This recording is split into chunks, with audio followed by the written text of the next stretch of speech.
Priyanka Gandhi Vadra opted to use words like panoti or bad omen to blame the Prime Minister's presence at the Cricket World Cup finals for India's loss. Bengal Chief Minister Mamata Banerjee has followed suit. The TMC Supremo has laid the blame on BJP sinners or Paapis and their presence at the Narendra Modi Stadium for India's loss.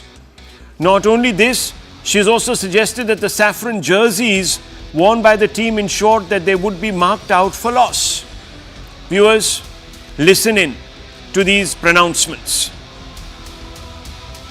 এখনো বলতে পারি ইন্ডিয়ার final যদি কলকাতায় হতো বা ওয়াংকাড়াতে হতো আমরা জিততাম।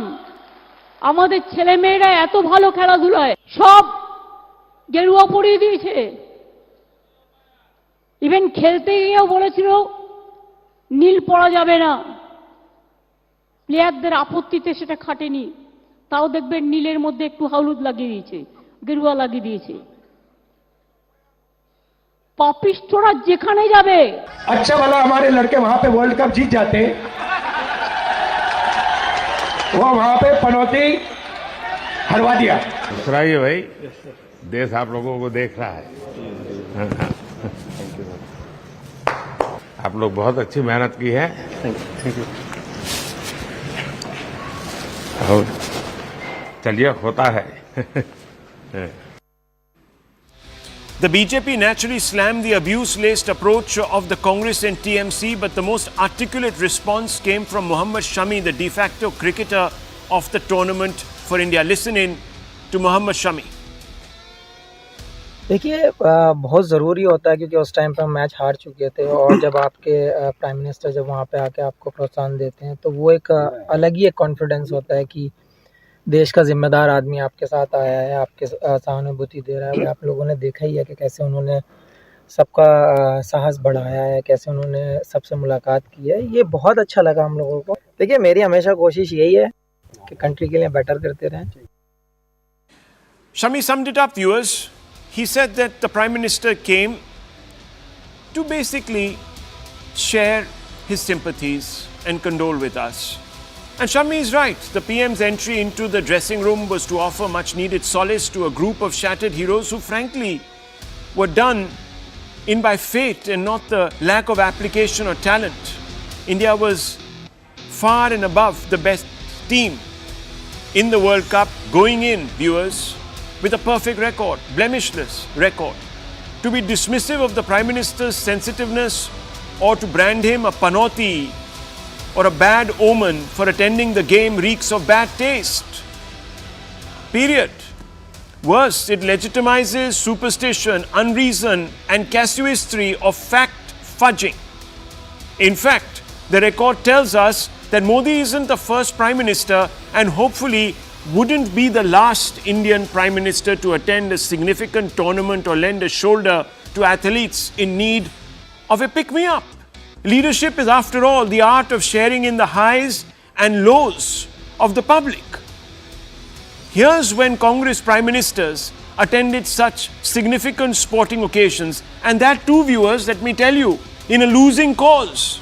Would the Congress and the TMC refer to these leaders, these former Prime Ministers, as panotis or Paapis? Think about it. Here are some hard facts which help you put into perspective what I'm saying. So fine, you have a problem with the Prime Minister going to Narendra Modi Stadium, cheering for the Indian team and then commiserating with them in the dressing room when they end up on the losing side. Then by that yardstick, you should have a problem with Indira Gandhi, who entered the stadium during the hockey finals in 1982 Asian Games, viewers, and we all remember that hockey final. Some of us who were around remember how we were thrashed 7-1. And that happened in New Delhi. Indira Gandhi entered the stadium in an open jeep to greet the crowd. Those are the pictures. In fact, there are videos also available. At 4-1, Indira Gandhi sent her aide, R.K. Dhawan, to call upon Rajiv Gandhi to change the goalkeeper. Now you remember, viewers, Negi was the goalkeeper. I still remember that. India lost 7-1. Indira Gandhi left after Pakistan's 5th goal. she left the stadium. Viewers, a few years later, almost 2 decades later, 2005 ODI series, India versus Pakistan in New Delhi. Prime Minister Manmohan Singh attended the final match with Musharraf, President Musharraf. Pakistan won by 159 runs, winning the series 4-2. Now viewers, were all these individuals Panotis? Were they all, viewers, Paapis, because of which the Indian team lost? One in a significant hockey final, and the other, of course, in an anticipated series against Pakistan, our arch nemesis. Now that the opposition, which prides itself in championing Mohabbat ki Rajniti, is stooping so low to trawl the gutter for hateful barbs to throw, makes one ask, is the Mohabbat ki Rajniti slogan an essentially empty one? That's the big question that we're going to ask. We're also going to ask, viewers, the opposition, why it feels necessary, it feels desperate enough today to go after the Prime Minister personally, ignoring other aspects. That question is being asked. This debate is brought to you by Motorola. And that's the question on your screens, viewers. Let's go to our esteemed panel and ask some basic questions of our panelists tonight. Some who will speak in defense of the Prime Minister, or let me put it this way, against this callow, lowbrow, superstition encouraging politics that takes us back. And since it comes from the Congress, one has to wonder what's happened to the Congress. And let me bring in Smita Prakash here. She's a political commentator with vast experience. Smita Prakash, you know, the Congress that started out taking India out on its journey as an independent nation, underlined progressiveness, scientific temper. Nehru was an advocate of that, set up some of our finest institutions of research, etc. He wanted to build the Congress in a progressive, cosmopolitan, forward-looking, and thereby the nation in a cosmopolitan, forward-looking dimension. And here, look at where we are going. Smita Prakash, what's happening here to the Congress?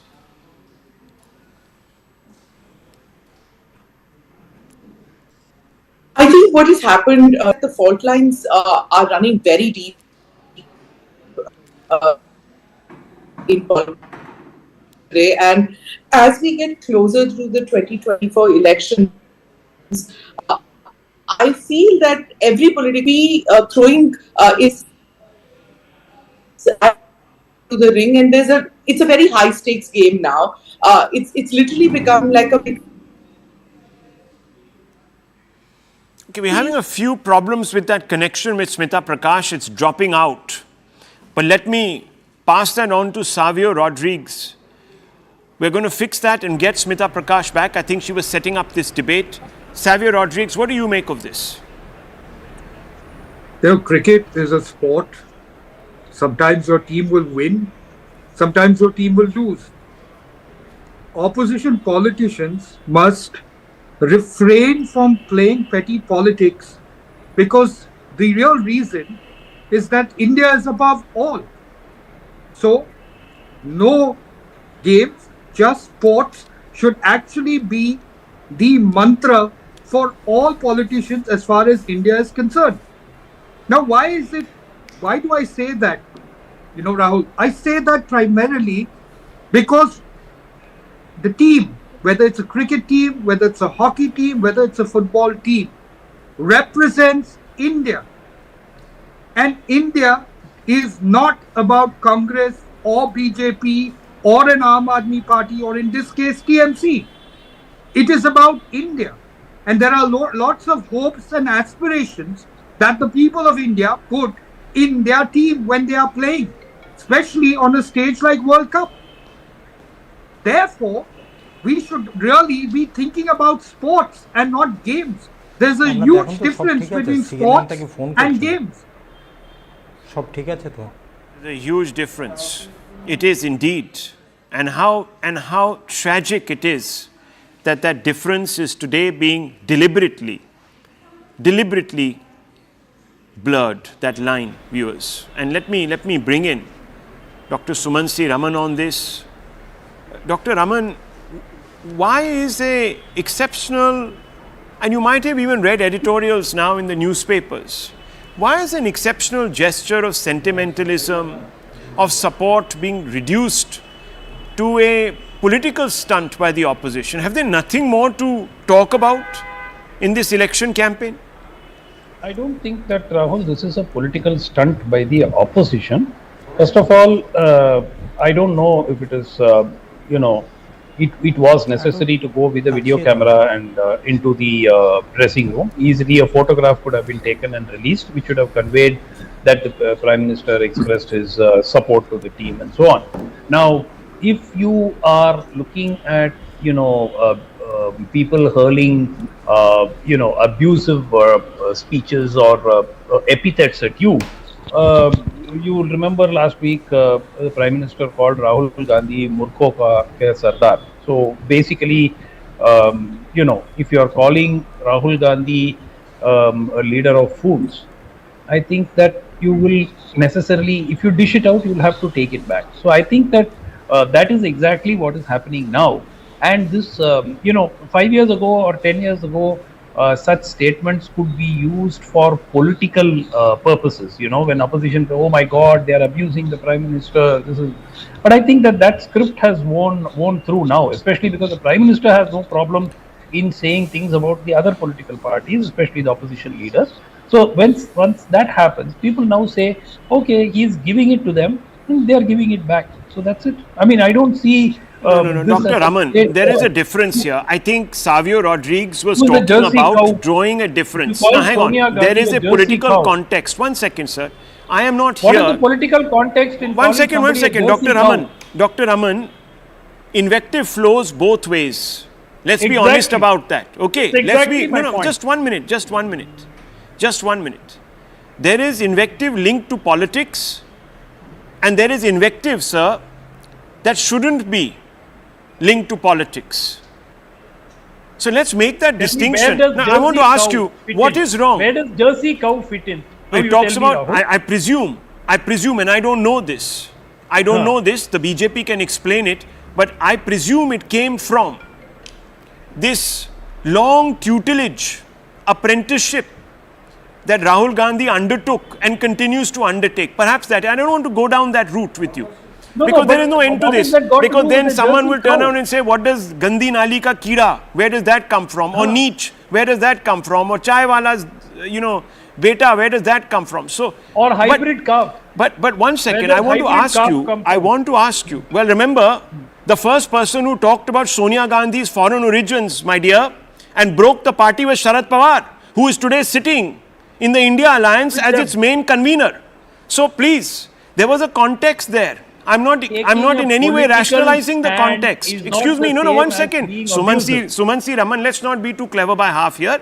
Please, half the epithets that are used against the Gandhis have been used by opposition leaders when they were militating against the Congress. So let's not, but there was a political context. What is the context here and what is the kind of, let me ask you, sir, to use a word like Panauti, do you think in a modern nation that is aspiring towards, excuse me, let me just finish, that is aspiring towards, now you can, sir, you can today cherry pick, you can today, Rahul Gandhi used the word Panauti. No, it was on social media for 4 days. So are you saying, by the same yardstick, okay, so hang on, this is very interesting. Now look viewers, we are mainstreaming gutter conversations on social media and bringing it into the political mainstream. And who is doing it? Who is doing it? Pappu? Who is Pappu? Why is he a Pappu? So has the Prime Minister called him Pappu? I think the only person who has called Rahul Gandhi and hang on. 1 second. But who called the hybrid who called Rahul Gandhi a buffoon was an opposition leader. Tell me. The Chief Minister of Telangana. What is political? The Prime Minister has never called, 1 second, the Prime Minister has never called Rahul Gandhi a Pappu.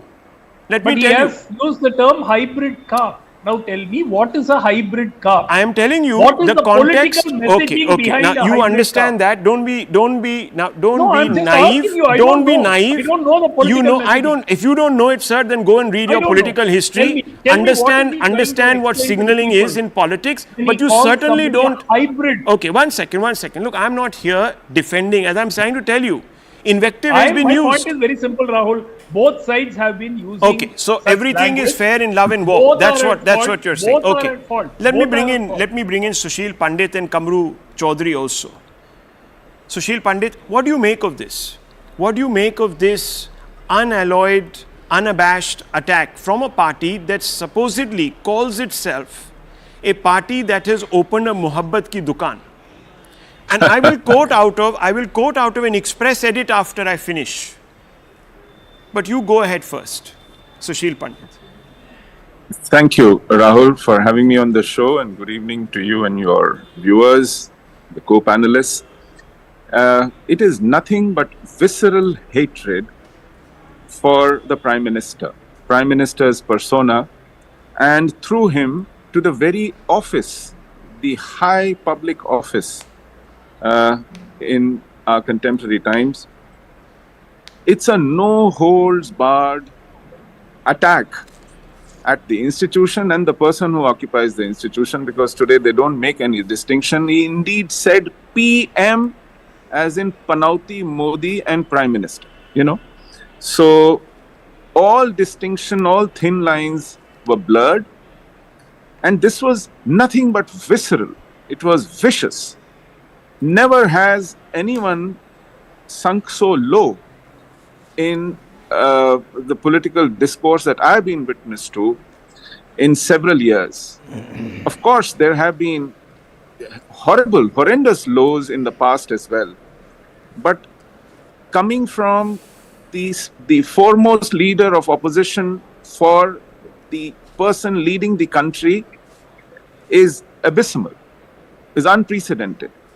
And justifying it, rationalizing it, goes even beyond that.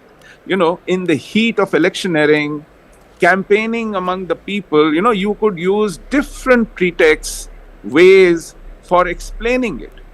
But to rationalize it, to legitimize it, to say it was proper, it was asked for, he had it coming, is, going even beyond, because... No, that is legitimizing. That is, you're absolutely right, Mr. It's Pandit. going beyond. That is legitimizing abuse. That is what Sumansi Raman is doing. Yes. What about Yes. me? And let me tell you, instead of counseling the Congress party, like the Indian Express has done. Now, Indian Express's tagline is the journalism of courage. I think if Dr. Raman actually had the conviction of courage, he would have spoken up and said, very poor taste, but perhaps what comes around goes around, but very poor taste. But he hasn't had, but he hasn't even had the decency to come out and said that Rahul Gandhi's use of the word. Now you're saying it. Now you're saying it because I am. Now hang on. Okay.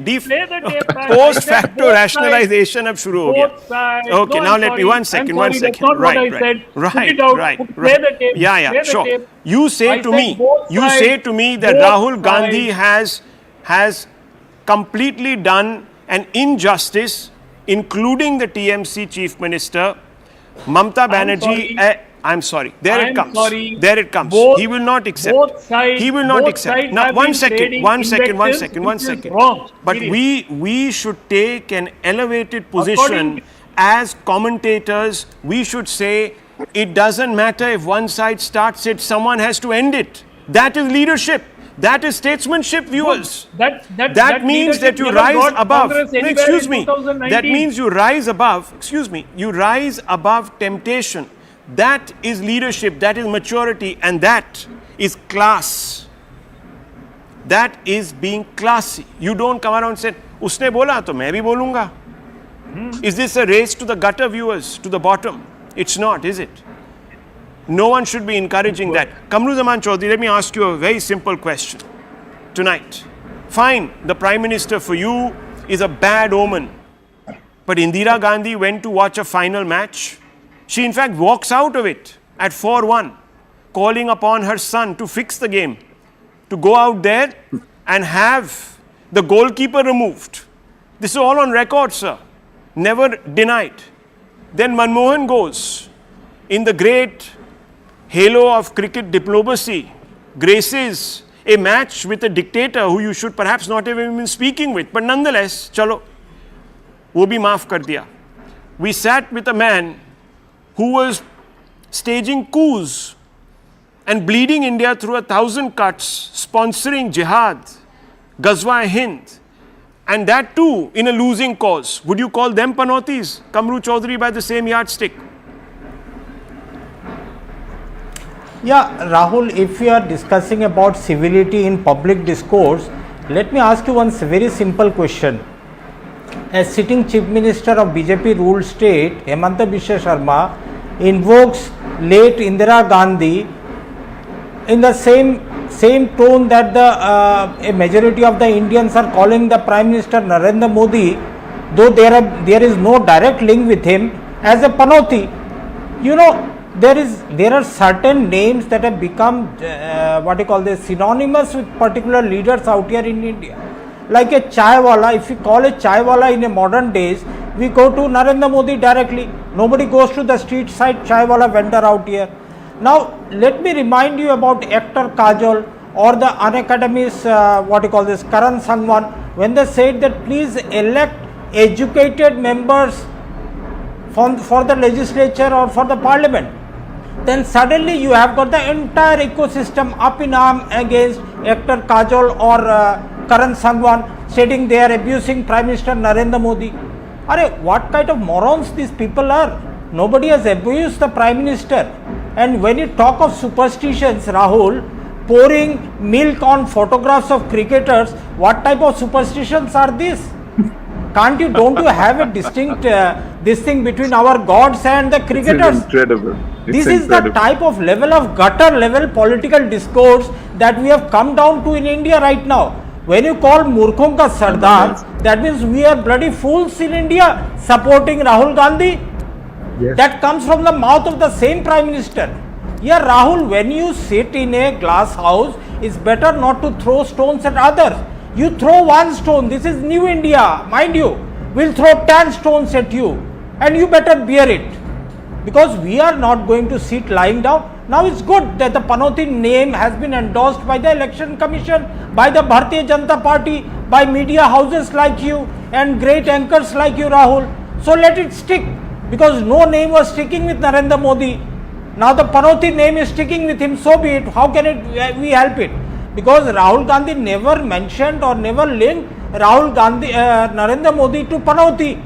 It was only these people from the Bharatiya Janata Party and its ecosystem that have linked it. So I don't think so that there is anything wrong in it. But anyhow, the main crux of the debate that should have been there, we need to have a political discourse in a civil manner, in a manner in which Atal Bihari Vajpayee or let's say other prime ministers have led this country. You just cannot go to a particular state and go on continuously abusing Congress and the opposition leaders.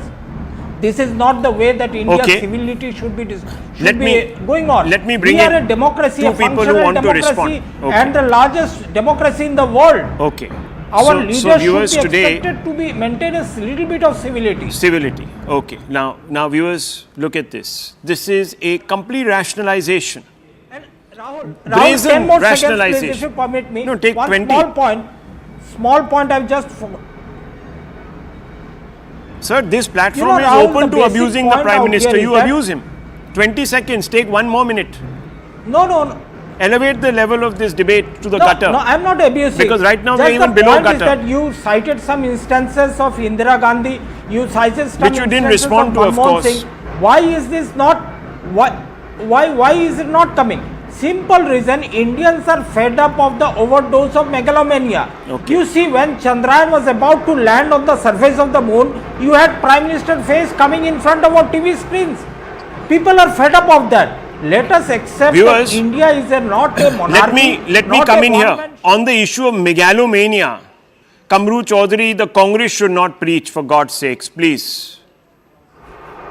Don't do that, please. Have you even seen the sycophancy that is mainstreamed in the Congress party? There was an individual who called for free and fair elections in the Congress party by the name of Shashi Tharoor. He contested and he said it was not even a fair contest because in the name of the great leaders, which are the Gandhis, who have a perpetual claim to rule, they put a dummy candidate. He said it, I am not saying it. The G23, not G20 but the G23, the superannuated body of the Congress party. You want to read their charter, viewers? And there is a gentleman who appears quite often alongside Kamru Zaman Chaudhary called Sanjay Jha, who is still suspended because he called for a very small thing, elections in the Congress party. Savio Rodriguez, would you like to respond to our friend Kamru Chaudhary?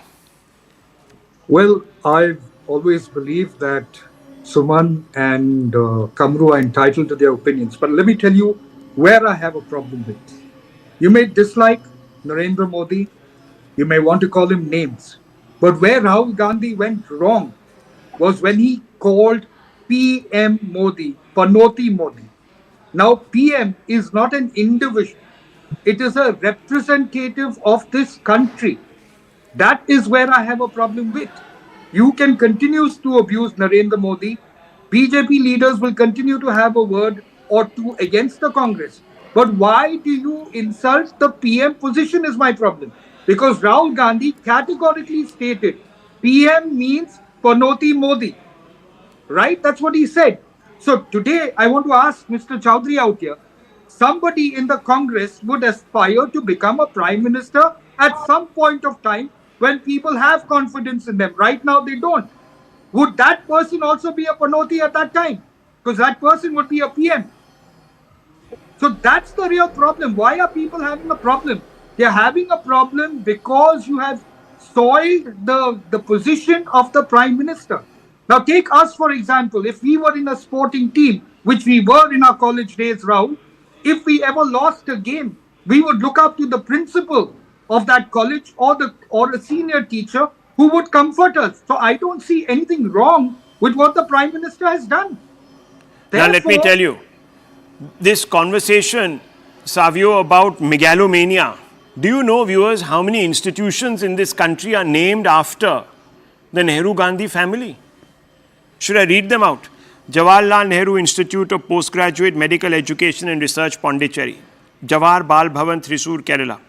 Jawahar Bharati College, Kavali, Andhra Pradesh. Jawaharlal Nehru Center for Advanced Scientific Research, Bangalore or Bengaluru, Karnataka. Jawaharlal Nehru Engineering College, Aurangabad, Maharashtra. Jawaharlal Nehru Government Engineering College, Sundarnagar, Himachal Pradesh. Jawaharlal Nehru Krishi Vishwavidyalaya, Jabalpur, Madhya Pradesh. Jawaharlal Nehru Medical College, Ajmer. Jawaharlal Nehru Medical College, Aligarh. Jawaharlal Nehru Medical College, Belgaum. Jawaharlal Nehru Medical College, Bhagalpur. Jawaharlal Nehru National College of Engineering, Shimoga, Karnataka. Jawaharlal Nehru Rajkiya Mahavidyalaya, Port Blair. Jawaharlal Nehru Technological University, Anantapur, Andhra Pradesh. Jawaharlal Nehru Technological University, Hyderabad, Telangana. Jawaharlal Nehru Architecture and Fine Arts, Hyderabad, Telangana. Jawaharlal Nehru Technological University, Kakinada, Andhra Pradesh. Jawaharlal Nehru University, New Delhi. Nehru Arts, Science and Commerce College, Hubli, Karnataka. Nehru Memorial College, Puttanampatti, Tiruchirappalli, Tamil Nadu. Nehru Memorial College, Sulia, Karnataka, even I am tiring. Pandit Jawaharlal Nehru Memorial Medical College, Raipur, Chhattisgarh. Pandit Jawaharlal Nehru Institute of Business Management, Ujjain, Madhya Pradesh. Shri Nehru Mahavidyalaya College of Arts and Science, Coimbatore, Tamil Nadu. Nehru Park, Dirwana, Rajasthan. Jawahar Science College. And this is only, viewers, institutions. Rahul, you made a major goof. 1 second. These are educational institutions. Now let me go through the Jawahar Navodaya Vidyalayas. Viewers, it just goes on and on and on. These are government institutions, okay? Viewers, listen to this. These are the Jawahar Navodaya Vidyalayas, and look at how long this list is. And one Modi Stadium is named after Modi, and the world goes absolutely bizarrely bonkers. Not that I'm in favor of any names being ascribed to living people on monuments, etc. I'm not in favor of all of that. But imagine, viewers, I've not even got to the list of museums or ports or parks and gardens or schemes or sports.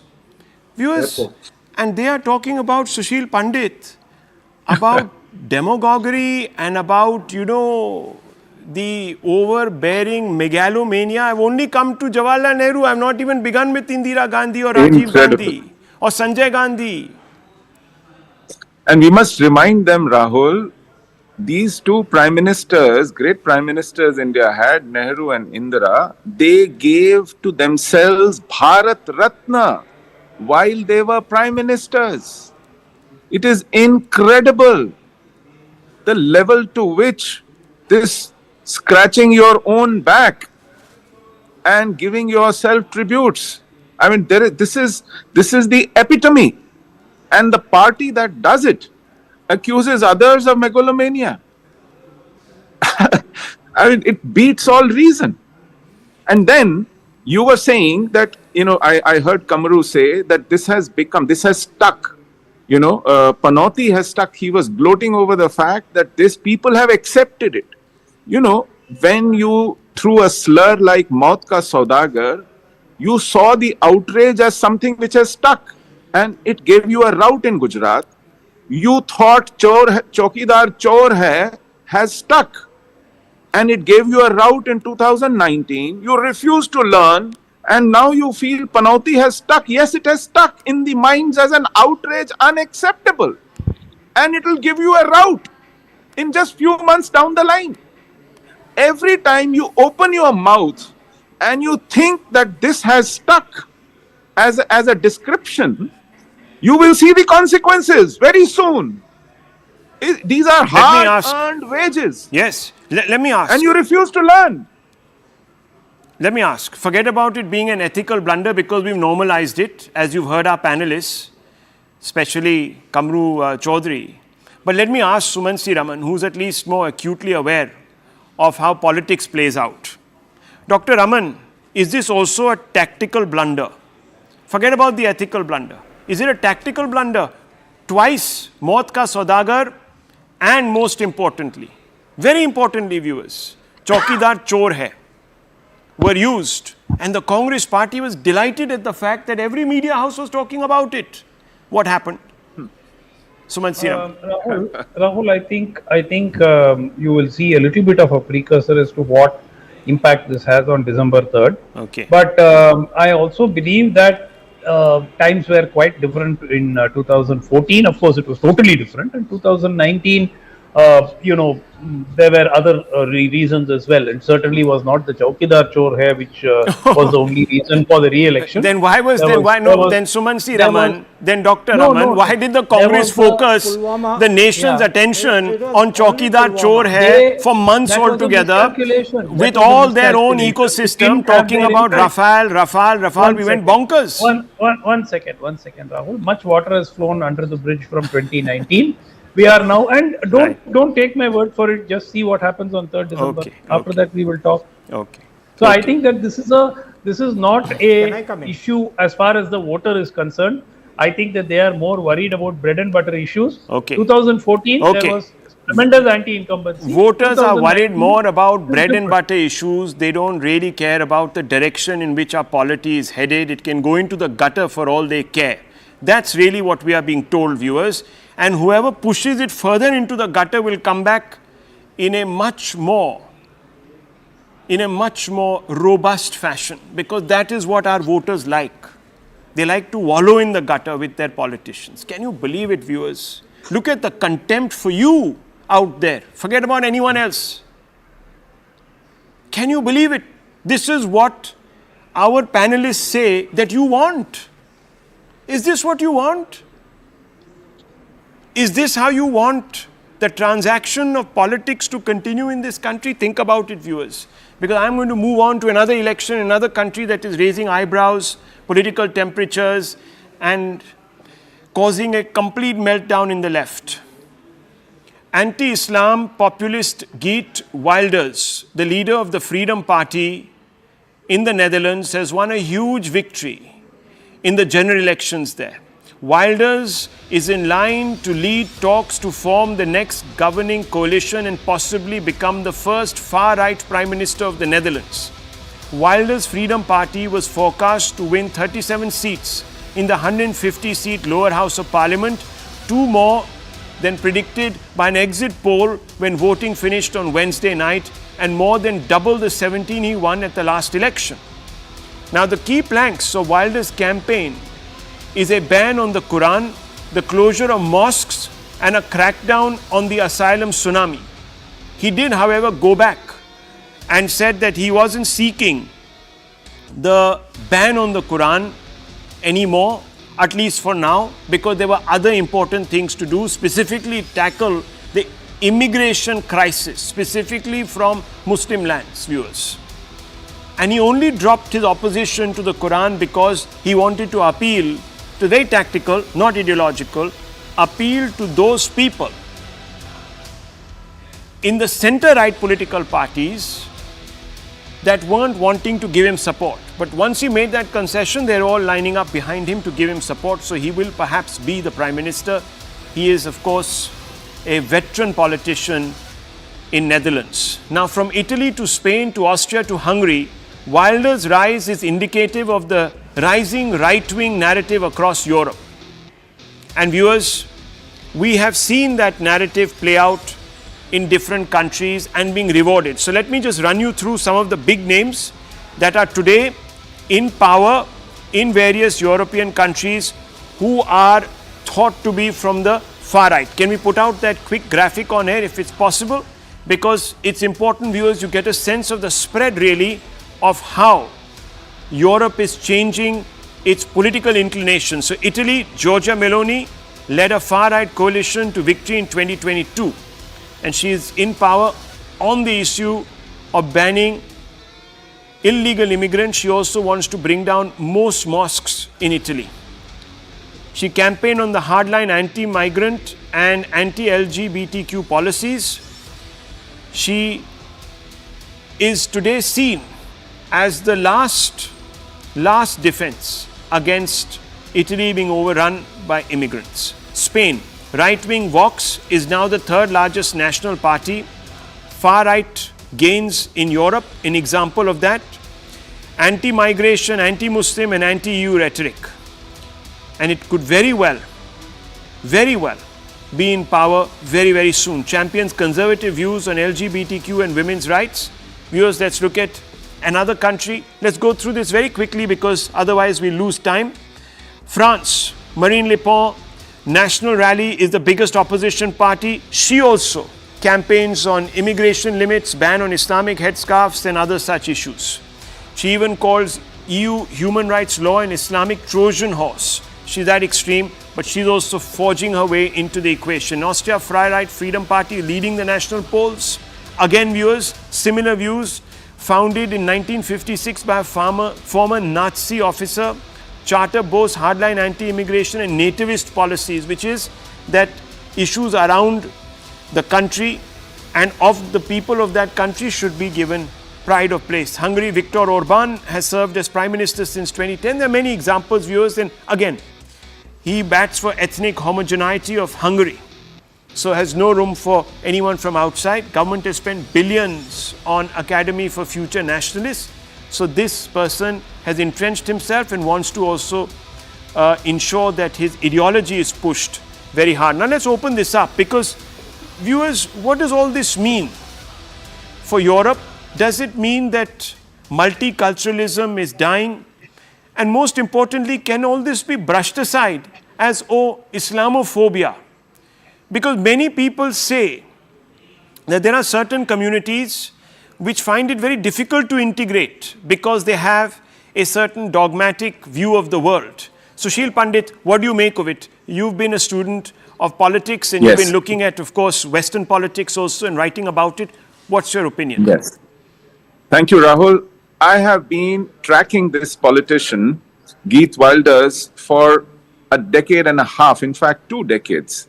He gained prominence when he reacted to Theodore Van Gogh's murder 20 years ago, just because he directed a film on how Muslim women were traumatized in their homes as part of their living, even in Western capitals, on Hirsi Ali specifically.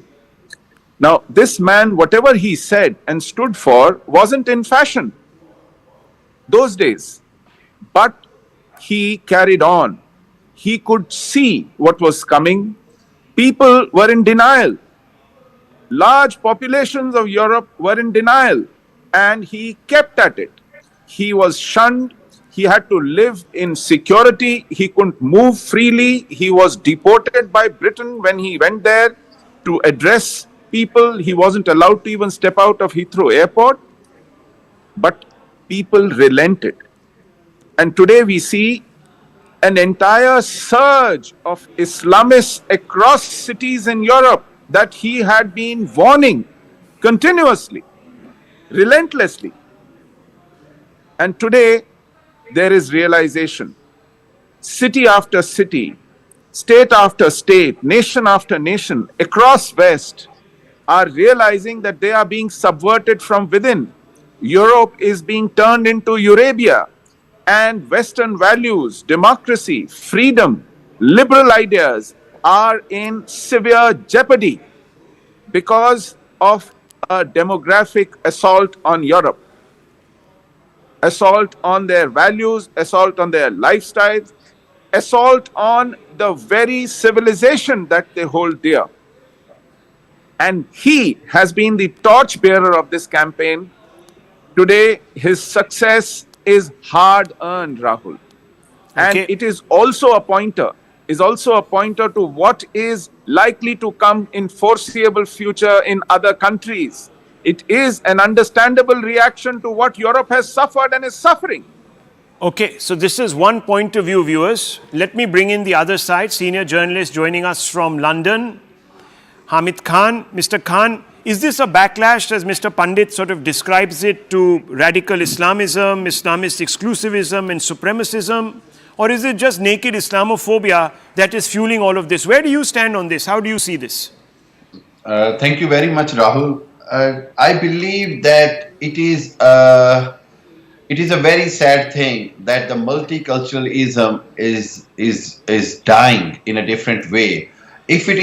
If you look at the entire situation, it is a clear Islamophobic thoughts, or it is a clear racism, which is again growing in the West, and it is not going to last longer, but it will keep its bad impacts for so many times, so many decades. I mean, West have got rid of racism and hatred towards religion. It was West have suffered the most. If you look at the First World War, if you look at the Second World War, the cause of religion, the Holocaust, and all that was suffering because of a hatred towards one religion. And now the target is Islam. It is not going to help bring the peace in the world. I'll tell you, there are two things. Wilder's victory could be very encouraging for the right-wing people, but at the same time, it has raised the question in the millions and millions of people living in Europe that if this is going to be the future, then what is their reward? What have they given?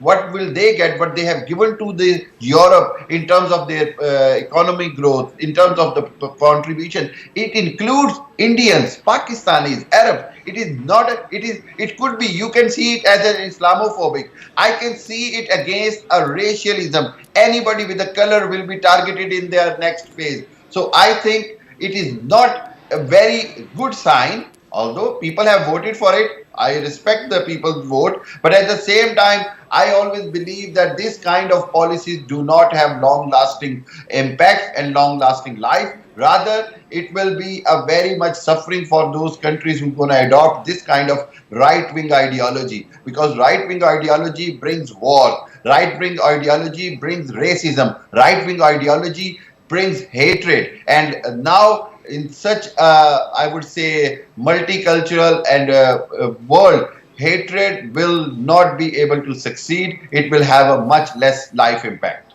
Well, let me just bring in Mr. Pandit here. You know, Suella Braverman, who was the, up until very recently and now of course sacked British Home Secretary, she's heralded as the voice of an articulate conservatism.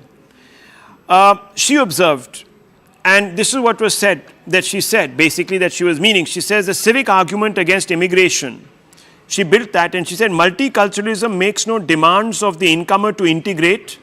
It has failed because it allowed people to come to our society and live parallel lives in it.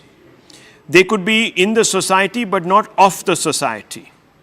Now, I want to ask you, this would suggest, and she is of course an immigrant herself, or of at least immigrant descent. Exactly.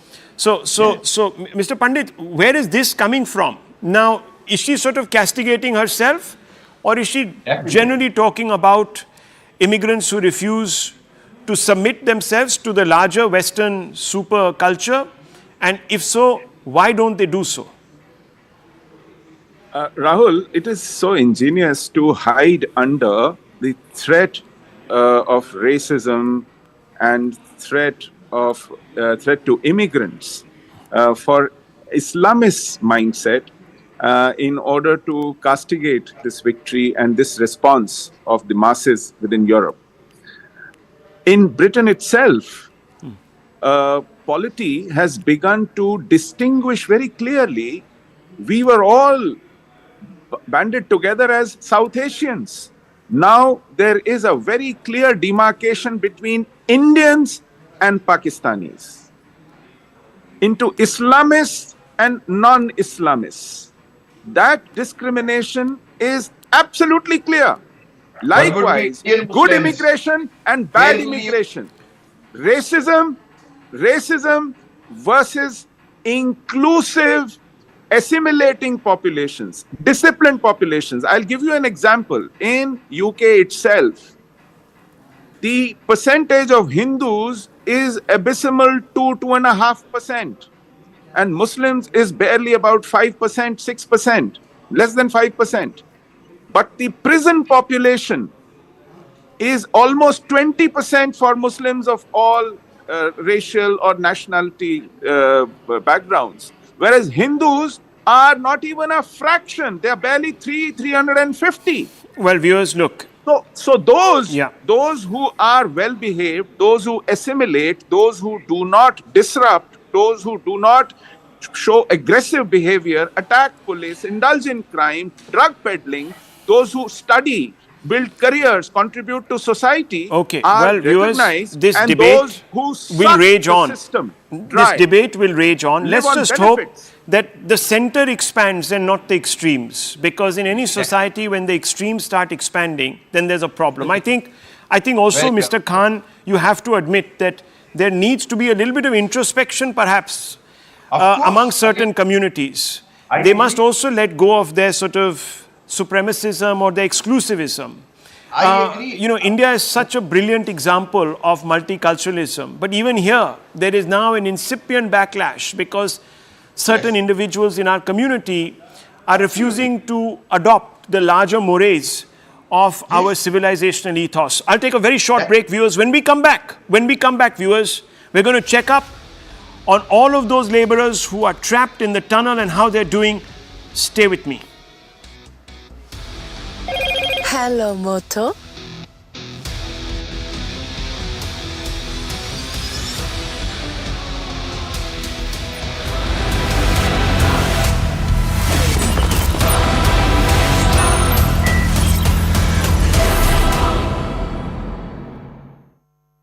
Co-powered by meter still remains to be drilled to rescue the 41 stranded workers. We have CNN News 18's Anshul Singh joining us from the ground, getting us all the latest details. Anshul, what is the current situation, and how much more time can we expect it to take for the workers to be out of the tunnel? Well, that is a million-dollar question. That is a question that everyone is asking. How much more time will it take for the people to finally come out of the tunnel in which they have been trapped for the last 12 days now? Now remember, after the 45-meter mark was breached by the rescuers, there was a surprise press conference that happened in which the rescuers were very, very confident that they will be able to get through towards the other side of the debris and make sure that all these people are taken out in the next 15 hours. That is, it was expected that by midnight, each and every person would be taken out safely. But yes, the last hurdle, in the last step, the last hurdle has come up. It seems there are at least 4 to 5 metal pieces that have now been encountered by the rescuers in the tunneling operation. And remember, these are 800 millimeter pipes through which this entire operation is now being carried out. NDRF team has been sent inside the 800 millimeter pipe with hydraulic cutters, and through those hydraulic cutters, the metal is being tried to cut, and there has been very little to no success that the rescuers have been able to find in that, and that is the reason why we are seeing that the drilling process has stopped at almost 45 meters. What the rescuers expect that within the once the metal is cut through, then they will be able to drill in at least 2 pipes, which means that from anywhere from 12 to 10 to 12 meters is left for them to breach that entire debris. So yes, the next few hours are going to be interesting. But yes, the NDRF team since late last evening have been trying to cut through that steel pipes and steel rods that they have encountered. But yes, that is proving to be a big task, because you can imagine that it is just an 800 millimeter diameter pipe, and if you convert it to feet, it's just 2.7 feet in diameter, and in that a person has to crawl through with machines and then go ahead and try to cut those heavy metal sheets. And as they are cutting it, there are fumes that comes out of it. There is fire that comes out of it, and hence you can imagine how challenging is this task at this point in time. And that is the reason why we are seeing that it has been almost 8 hours that this entire operation of cutting through that metal sheet is ongoing at this point in time. When will they get success? That is a big question mark. But yes, the rescuers are positive that by today they will be able to make that final step and make sure that all these people are taken out at safety. Right, Anshul. Also, the nation is praying for the safety of the 41 workers, and we're right now getting you the latest visuals from Uttarkashi. Well, Anshul, if you could also shed some light on the major obstacles for the rescue teams right now. So yes, there are several major obstacles for the rescue team. As I mentioned, that there is an 800 millimeter pipe, and you can imagine 2.7 feet in diameter, which is 2.7 feet in diameter, and in that person from the NDRF has to go inside that with hydraulic cutters and try to go ahead and cut through the heavy metal pipes that have been encountered by the rescuers at this point in time. So until and unless that is cut through, there is no way out for the workers at this point in time. Because remember, the other plans that were in place, the work on those plans had stopped because the rescuers felt that they have come very, very close to their destination, and hence the other plans were put on a temporary halt. Also, the kind of rescue activities that were happening because of the other plans, the blasts that were happening on the other end of the tunnel, or the leveling of surface that was happening on the vertical end of the tunnel, all that was stopped, and the work was ongoing from the Silkyara end of the tunnel, where it was being tried that people who are stuck inside, they could be taken out without any harm. So that is the biggest challenge at this point in time. These 4 to 5 metal sheets that has been encountered, this is proving to be an Herculean task for the rescuers who have been working round the clock 24/7 for the last 12 days, making sure that the mental health condition or the other conditions, physical health condition of the people remain intact. So yes, we are expecting that within the next few hours, this entire operation might come to an end as well. But yes, the next few sheets that are over here, these needs to be encountered at the earliest. All right, Anshul, please stay with us. Now, we'll just quickly walk you through the rescue plan that is underway in Uttarkashi to rescue the 41 stranded workers. Now, the workers are trapped at 260 meters inside the tunnel, and in the tunnel, the debris is up to 60 meters. So, the workers are at 260 meters inside the tunnel, and the debris is up to 60 meters. Whereas, if you talk about the buffer room that the workers have, that is almost 2 kilometers, and the horizontal drilling that is happening in Uttarkashi by the rescue teams, that is happening up to 40 meters. So these are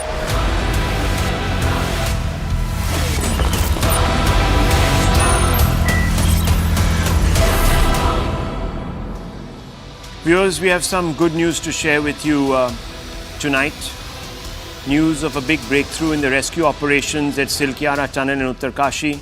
As per the latest update, metal pipes and sheets that were encountered by the rescue teams who were boring through the debris field have been cleared. NDRF teams have been successful in cutting through the debris and metal blockage. 8 pipes have been inserted so far to get to the trapped workers. Meanwhile, ambulances are on standby and the government is ensuring supply of food and other necessary items to the labourers. Earlier today, Uttarakhand Chief Minister Pushkar Dhami spoke to the trapped workers. Listen in to that conversation.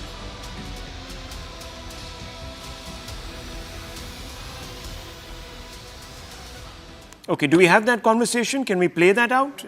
Okay, let's play that out, Director Saab. Let's play it out. It would be nice to listen also to some of the workers.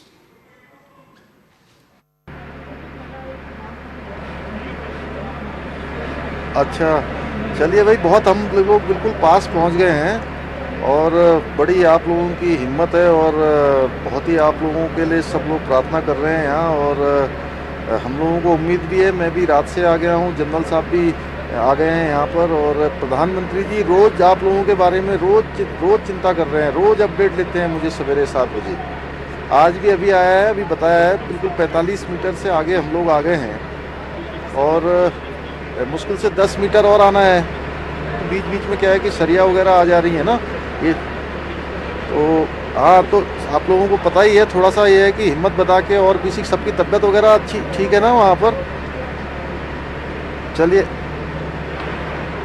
नहीं चिंता actually में नहीं, बहुत सब लोगों की दुआ है कि जल्दी से जल्दी सब लोग बाहर आ जाएंगे। Let's go straight across to Anshul Singh, who's been covering this very dramatic rescue operation for days altogether. Very unfortunate situation that the labourers find themselves in, Anshul. But what's the latest? What is the update? What are the timelines we are now talking about? So yes, the timeline that we are talking about is continuously increasing, and at this point in time, nobody is ready to give any sort of timeline, because what was expected initially that after the rescuers would breach the 45-meter mark, because the rescuers felt that the most difficult part of the terrain inside the debris is somewhere between the 22-meter mark and the 45-meter mark. And they were expecting that as soon as they would breach the 45-meter mark, the drilling operation would pick up pace and they would be able to reach the workers in very less time. But that proved to be absolutely wrong. From 22 to 45 meters, we saw that the drilling operation happened at a very good speed, but post 45 meters, trouble started to mount for the rescuers. Initially, yesterday, the metal frames that came into the drilling process that actually damaged the American auger machine, and not only the auger machine, but also the pipe that was being drilled through was also damaged. But yes, kudos to the rescuers that they were actually able to go inside that 800mm pipe with actually machines in their hands, such as gas cutters and hydraulic cutters, and were able to cut through that debris. Although it took 6 to 8 hours, but they were successfully able to do so. Post that, another 1.6 meter was drilled through the debris, but yet again there was some pressure that was built on the American auger machine, and the operation stopped yet again. Analysis happened of the debris and the operation started yet again, and almost 8 pipes got drilled in, but bad news followed yet again, as the platform on which the American auger machine was established, that platform has broken down. At this point in time, the repair work for that platform is going on. In fact, a new platform is now being built, which actually takes somewhere around 6 to 8 hours for that platform to be built, and another 4 hours for that American auger machine to be established on that, and post that the drilling operations would start. Now the experts believe that over the next 8 to 12 hours. Okay, so 8 to 12 hours, we might have news of a breakthrough. That's what it all looks like. That's the length, viewers. Total length is about 4.5 kilometers. They've cut it down to now just a few meters, about 20 odd meters that we need to sort of just tunnel through and hopefully get to all of these workers and extricate them. Their ambulances, all sorts of provisions have been made, and of course the world's best leading excavators and tunneling experts are there at hand to direct operations. I leave it at this. The Right Stand with Poonam Burde coming up. Stay tuned.